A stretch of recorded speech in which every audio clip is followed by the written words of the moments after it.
Good evening, everybody. My name is Stone, and today we are back with Halo Contact Harvest. And to keep in the mood of this alcoholic weekend, I've got a beer and Jack and Coke I need to refill. But we'll do that later. Chapter 8 Minor Transgression, Reliquary, Orbital Path. There would be no surprises this time. Churyar had made sure of that. Through the walls of the umbilical, she could see the boxy freighter's atmosphere venting out the careful holes she'd made with her own ship's lasers. If any of the aliens were hiding on board, the ship mistress had done all she could to kill them without harming whatever relic lay inside. After the surprise encounter on the last freighter, Churyar and the other Kigyar had scoured the alien ship, but they found no relics. Even Minor Transgression's luminary had given up and dimmed its glyph. In her frustration, the ship mistress decided to destroy the vessel, obliterate all evidence of her fruitless transgression. She had considered ordering the Huragok to conduct a more meticulous search, but as fast as the creature worked, she didn't want to remain in the same place for very long in case the alien it had killed somehow managed to call for help without triggering her ship's sensors.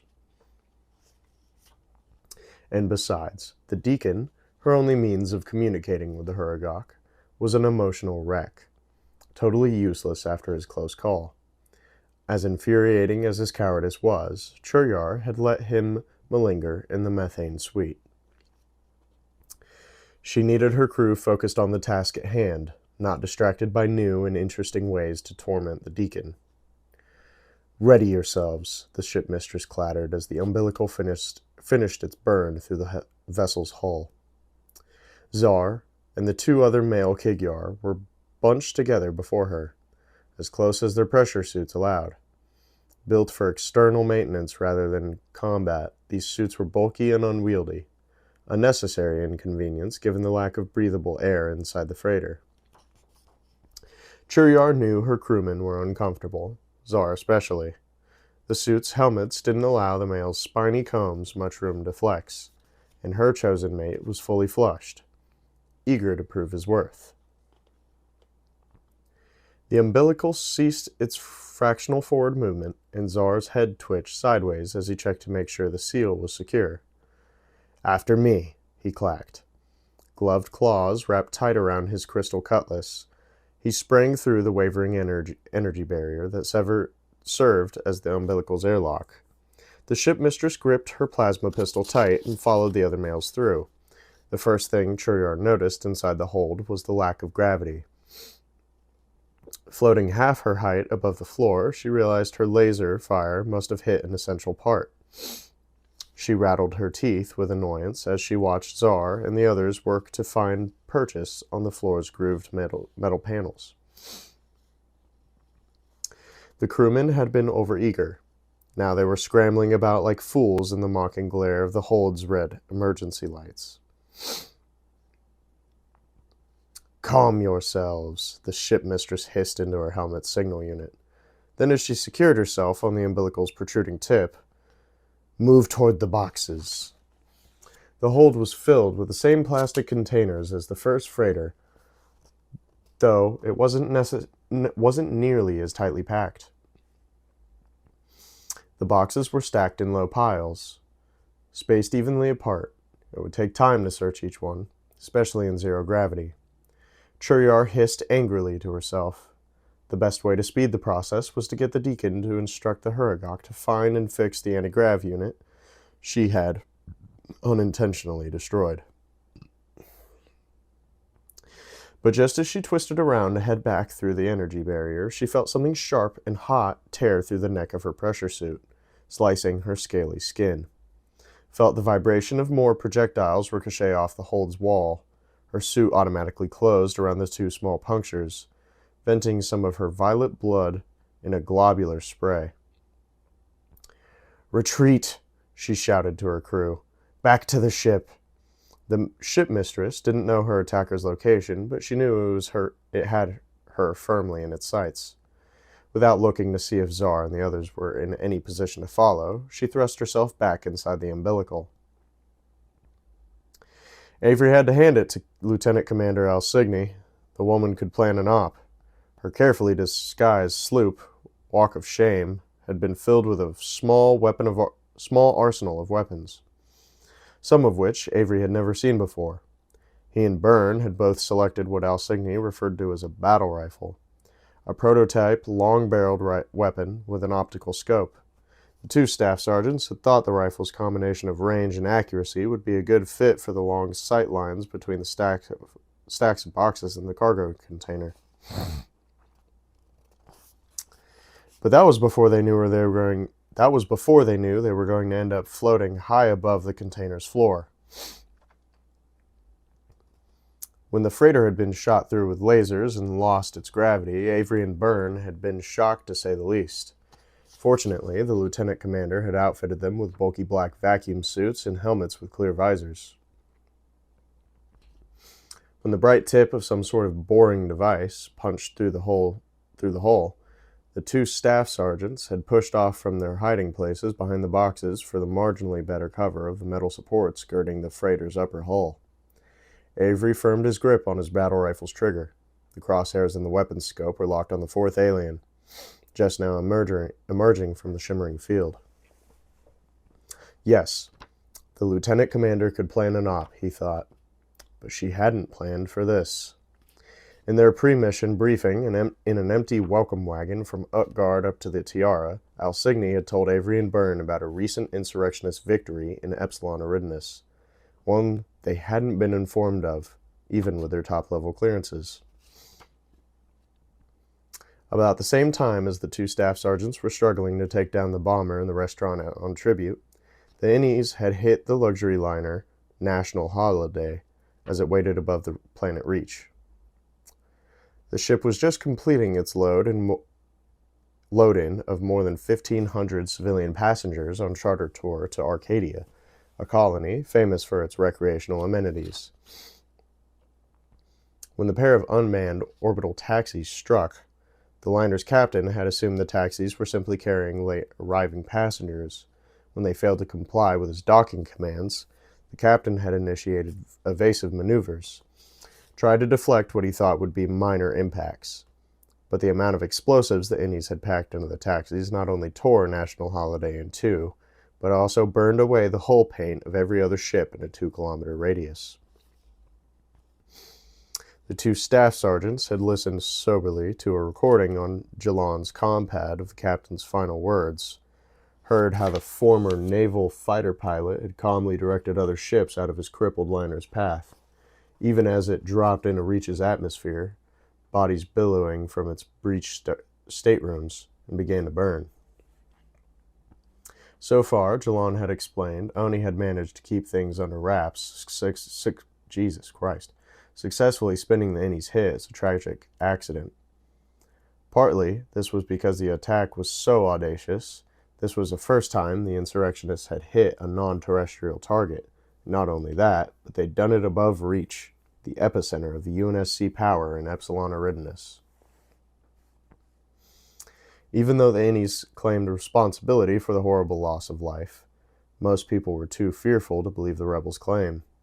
If they could lash out in plain view of the UNSC fleet, what was to stop them from hitting targets in other systems? Sol, for example, or Harvest. According to Jalon, FleetCom had made it crystal clear there could be no more national holidays. Oni went on high alert, and as soon as Section 3 got a word of a freighter missing in Epsilon Indy, they'd authorized her to conduct a covert investigation, in case she needed to take exceptional action. Alsigny's superiors had ordered her to recruit Avery and Byrne. "Ma'am, we've got hostiles in the hold," Avery whispered into his helmet mic. "Take them out," Alsigny's reply was curt. Avery was supposed to maintain radio silence. "They aren't Innies. Clarify." Avery took a deep breath. "They're aliens. He watched as the first creature, three creatures that had come barreling through the barrier, struggled to get hand and footholds, studied their long, bony beaks and large, bloodshot eyes through their clear helmets, kind of like lizards without the tails. There was a pause as Jalon, holding station in Walk of Shame, some 200 kilometers distant from the freighter, considered Avery's words. But the staff sergeant knew it wouldn't be long before one of the aliens looked up and saw them lurking in the shadows between the beams. "Ma'am, I need orders," Avery persisted. "Try and take one alive," Alsigny replied. "But don't let any escape. Over." "Roger that." Avery hugged his battle rifle close. He hadn't time to fire the weapon. He hoped its 9.5mm high-penetration rounds would be sufficient to puncture the aliens' iridescent suits. "Burn. Get set." Avery glanced at the other staff sergeant, positioned him between a pair of beams to his left. "I'm firing on the leader." He assumed the leader was the alien nearest the shimmering hole in the hull. It seemed more composed than the others, and also carried an obvious weapon, a silver, C-shaped pistol with green energy glowing between its tips. Avery hoped taking down the leader would make the other aliens, now splayed firmly on the floor, more eager to surrender. He took a breath and fired. In zero gravity, the recoil from the battle rifle's 3-round burst was more pronounced than Avery had anticipated. 2 of his shots went wide, and as the recoil slammed him back against the hull, he watched his wounded target disappear back through the glowing barrier. Avery cursed himself for not bracing more firmly against the beams, but this was his first experience with zero-G combat. He could only hope the aliens were similarly inexperienced. So far, this didn't look to be the case. Avery did the best to steady his aim as the 3 remaining aliens pushed off from the floor and rocketed toward him in a loose triangular formation. The one in the lead had a bigger helmet, and Avery could see through his scope that it also had the longest spines.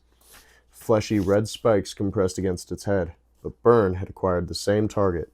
He fired first, and sent the alien spinning to Avery's right.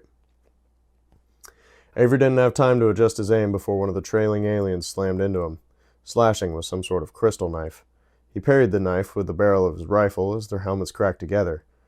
Avery's helmet began to shake, and for a moment, he thought the visor was about to shatter. Then he looked the alien square in the face and realized the vibrations were simply the transference of the creature's silent, livid scream. Avery had pinned the creature's knife against one of the beams. The weapon was energized, gleamed with internal pink fire. He was certain it would make short work of his vacuum suit, not to mention the flesh beneath. With its free hand, the alien began clawing at Avery's neck and shoulders, but its gloves were bulky and it couldn't do any real damage. Avery reached down and unholstered an M6 pistol he'd selected from Alsigny's arsenal. Before the alien could react, he put 4 quick rounds in the underside of its elongated helmet, near the base of its bony jaws. The alien's head burst apart, painting the inside of its helmet a very vivid violet. Avery pushed the alien back down toward the floor of the container as Byrne opened fire to his left. But Byrne was also having difficulty recovering from his first shot, and the third alien hit him right in the gut, knocking his battle rifle loose. As the weapon rebounded off the hull and went spinning out of reach, the alien drove its knife into Byrne's left thigh. The alien must have thought it only needed to puncture Byrne's suit in order to kill him, and it might have succeeded were it not for the suit's compartmentalized design. As Byrne pulled the knife from his leg, the hole filled with yellow sealant foam. The alien flailed its arms. Avery thought to try and drive the knife back in, but as the weapon began to pulse with rosy light, he realized the creature was actually trying to escape an impending detonation. "Lose the blade," Avery shouted. "It's gonna blow." Byrne sunk the knife into the alien's midsection and kicked it back the way it had come. The creature pulled frantically at the blade, but Byrne had driven it too deep. A split second later, it blew apart in a bright pink flash.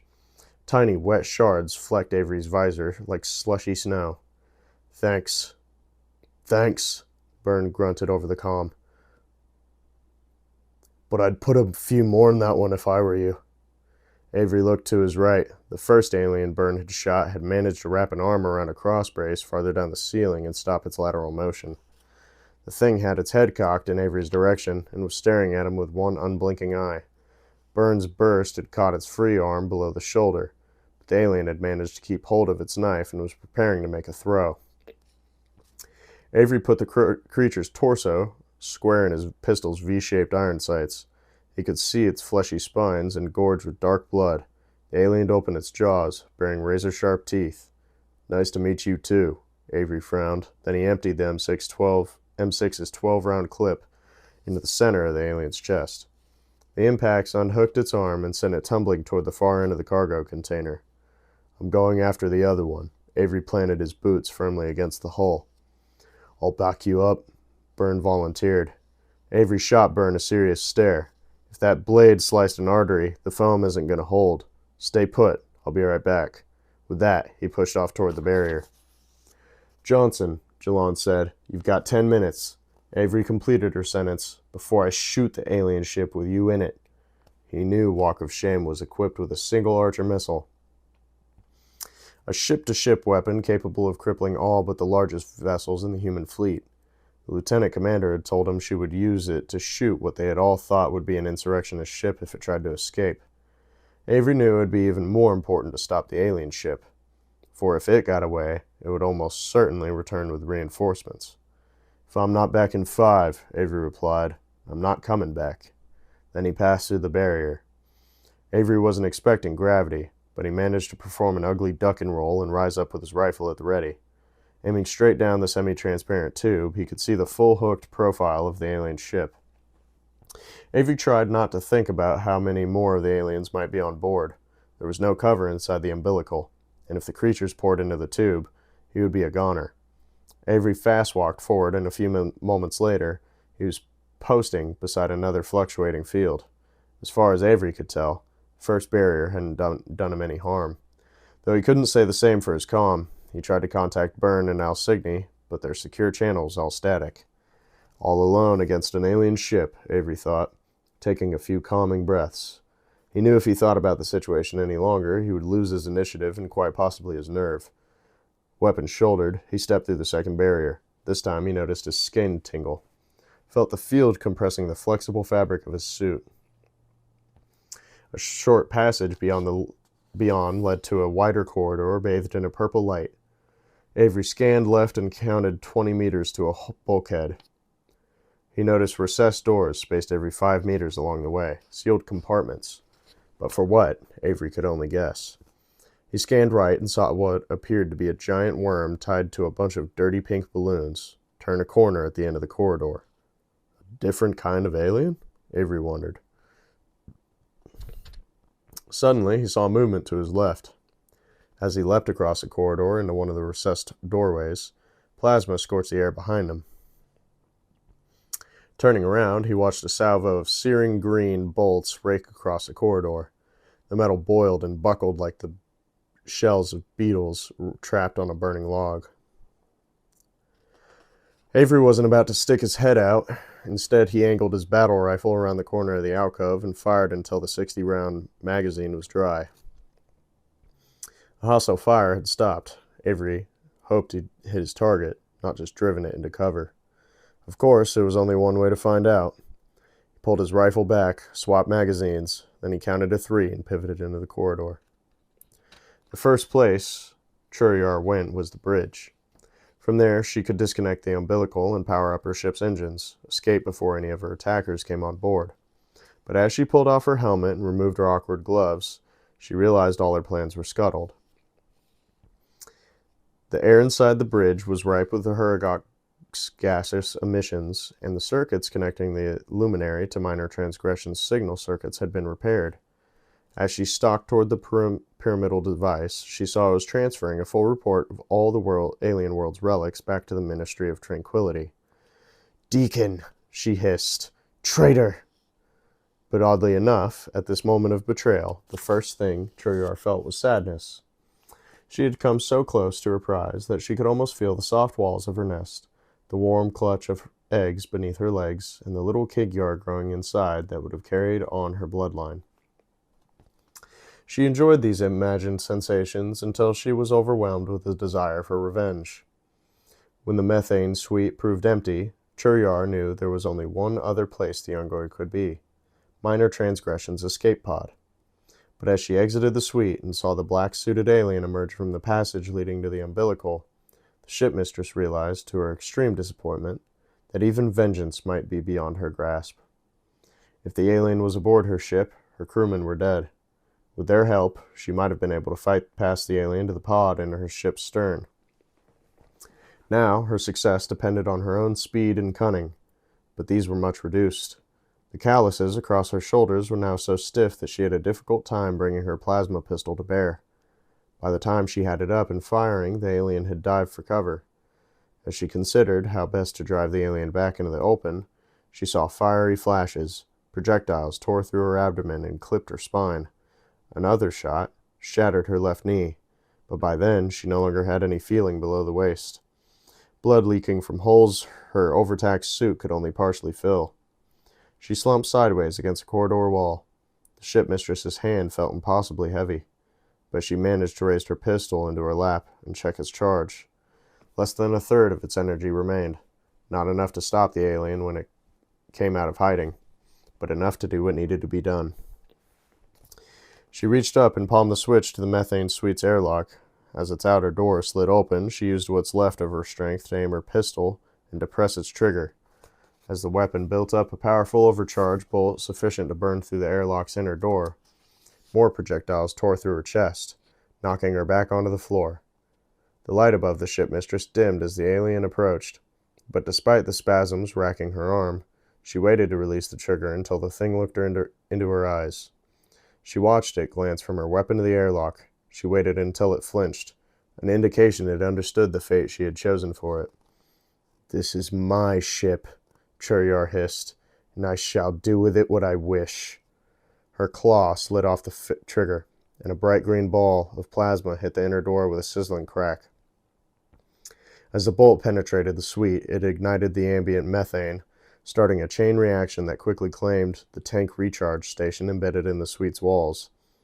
The alien scrambled back toward the umbilical, but the station's compressor exploded into the corridor, knocking its helmeted head against the opposite side of the passage. The alien fell to the floor unconscious. Churyar's tongue flicked weakly against her teeth. A measure of vengeance, at least. As the last of her blood pumped out of her body, the methane suite ruined airlock burst open, and a roiling fireball consumed her. Dedab felt the blast before he heard it, a sudden tremor inside the escape pod followed by a muffled boom. He whined with terror as a series of small explosions rocked the pod in its cradle. What was keeping the Huragok? The deacon had been very clear that they had barely any time to execute their plan. When all the Kigyar were in the umbilical, Dedab had trotted out of the methane suite with a spare tank, while lighter than some, headed to the bridge with his true accounting of the illuminations and his explanation of Churyar's heresy. But before Dedab could return for another tank, he heard the shipmistress's warning to her crew over his signal unit, and had remained holed up in the pod.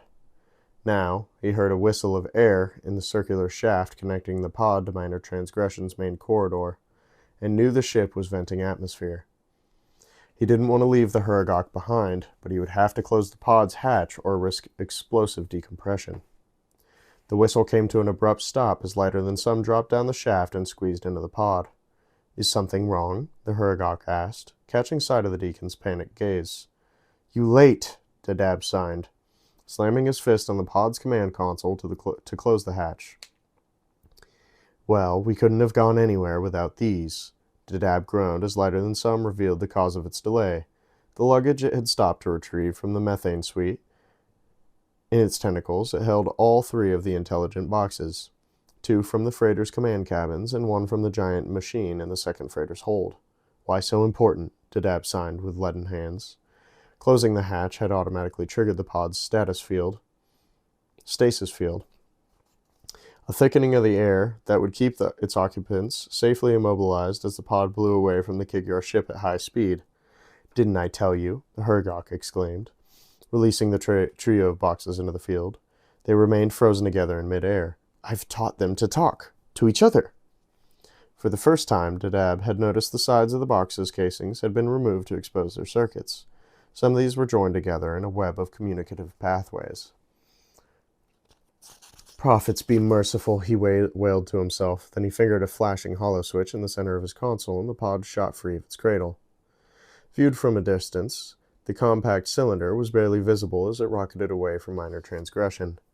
The pod was one of many pieces of debris cast off by the dying ship, and an observer would scarcely have registered it against the surrounding darkness until it had activated its jump drive and vanished in a rippling flash of light.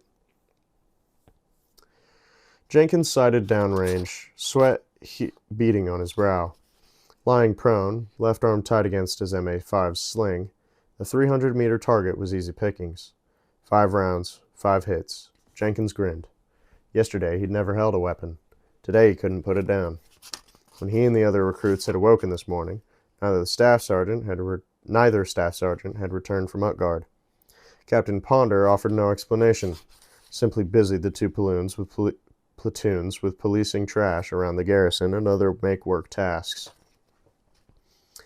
In Burns' absence, he sent Jenkins, Forcell, Wick, and Anderson to the range to start their training, trusting their safety to the range computer.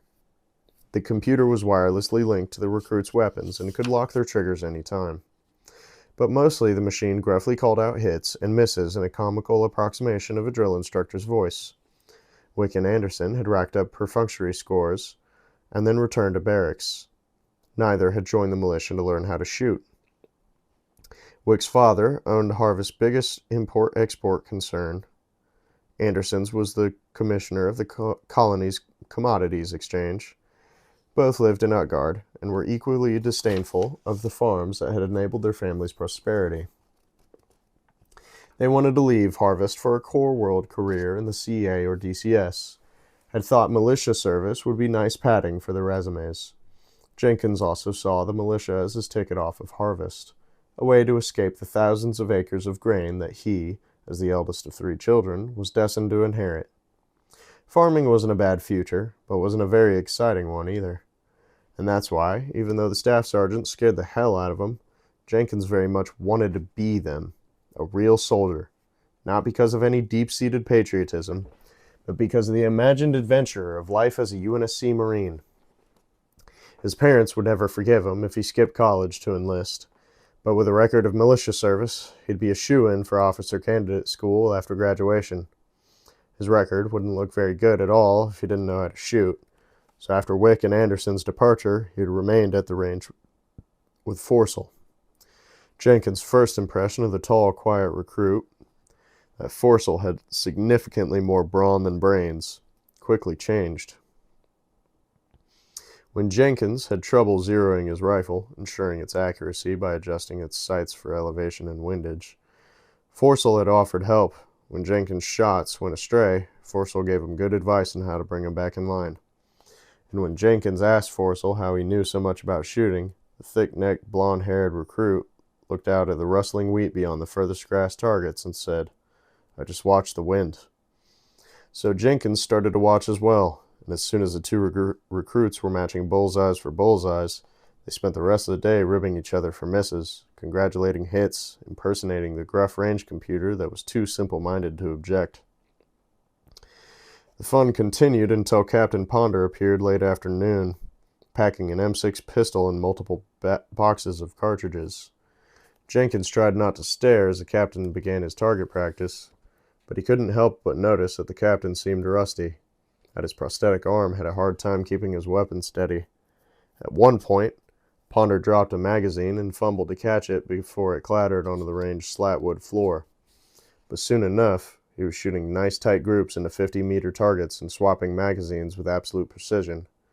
Jenkins and Forcell ran out of ammo long before the captain, but they waited patiently for him to finish, safe his weapon, and checked their scores on the range's computer display. "Recruit, that's a sharpshooter performance." Jenkins felt his lean cheeks flush. "Thank you, sir." Then he worked up the courage to speak freely. When I get out of school, I'd like to join the Marines. Get a chance to shoot for real." Jenkins trailed off, his eager smile fading before the captain's stony stare. "I'm sorry, sir." "No, that's good spirit," Ponder said, resisting the urge to glance skyward, toward the new threat that he knew had come. "You want to shoot? You'll get your chance." He didn't have the heart to add a whole lot sooner than you think. Part 2, Chapter 9, which we will be reading next time. Banging ass book. See, we're just getting into it. Just get straight fuck into it. Anyway, thanks for watching. Please like, comment, subscribe. Let me know what book you want next. Okay, we're just fucking flying through this one. So, yeah, hope you enjoyed. See you in the next one. Peace.